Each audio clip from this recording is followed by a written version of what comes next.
On va vous montrer également que Loba va enceinter. C'est quelqu'un qui enceinte en fait les femmes des autres. Est-ce que vous voyez? C'est quelqu'un qui enceinte les femmes des autres, de ses collègues. Voilà, quand il trouve une femme qui est mariée, voilà, qui est fiancée, donc lui, il vient enceinter. Est-ce que vous voyez?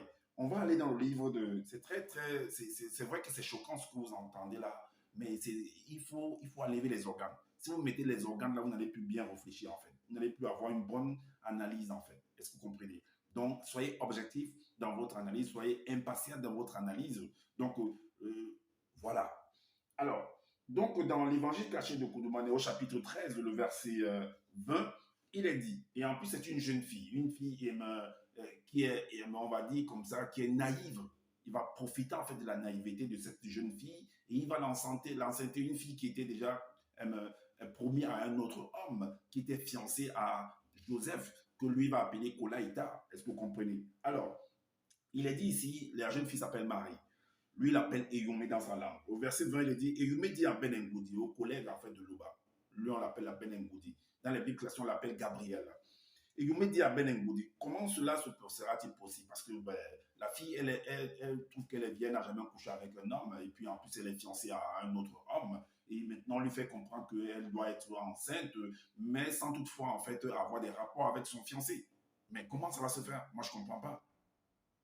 Je ne comprends pas comment vous pouvez expliquer ça de manière matérielle, que de manière pragmatique, que soi-disant, on nous fait comprendre qu'il y a un Saint-Esprit. Le Saint-Esprit, c'est quoi? Il va venir te couvrir et puis voilà, et tu vas être enceinte. Comment ça se passe? Ça se produit de manière matérielle. Expliquez-nous en salle de pratique, amenez-nous en salle de pratique et montrez-nous comment cette fusion, cela se réalise en fait. Et que là, nous serions vraiment convaincus de ce que vous êtes venu écrire. Alors, et il me dit à Ben Ngoudi, comment cela sera-t-il possible? Puisque je suis une Ngondé, c'est-à-dire vierge. Je ne suis point encore marié, donc en gros, je n'ai même pas encore couché avec mon fiancé, ni celui qu'on appelle peut-être mon mari. Mais on va la marmailler en fait, le collègue de Loba. Mais Ben Ngoudi lui répondit, le Mundi Moussangi. Le Mundi Moussangi, c'est quoi?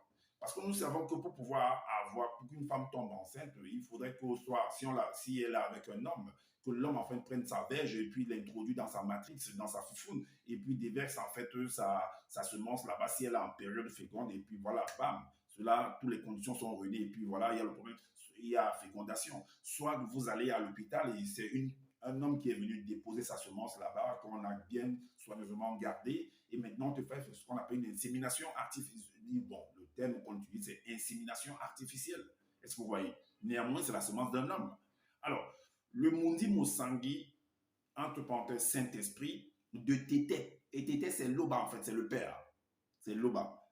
Te couvrira de sa puissance. Et c'est une puissance, parce que la semence, c'est une puissance. Est-ce que vous comprenez? La semence de l'homme, de la créature, c'est une puissance. Donc, on montre par là que c'est une créature qui a besoin de venir enceinter la femme d'une autre personne, la fiancée d'une autre personne, peu importe comment vous allez l'appeler, vous allez trouver ça. Mais le fait est là. Alors, c'est pourquoi le Saint-Enfant qui naîtra de toi sera appelé fils du Père. Donc, ce sera le fils de Loba. Parce que c'est lui qui a enceinté cette femme-là. Est-ce que vous comprenez? Et non Kolaïta, qui est Joseph. Pas plusieurs. On est d'accord?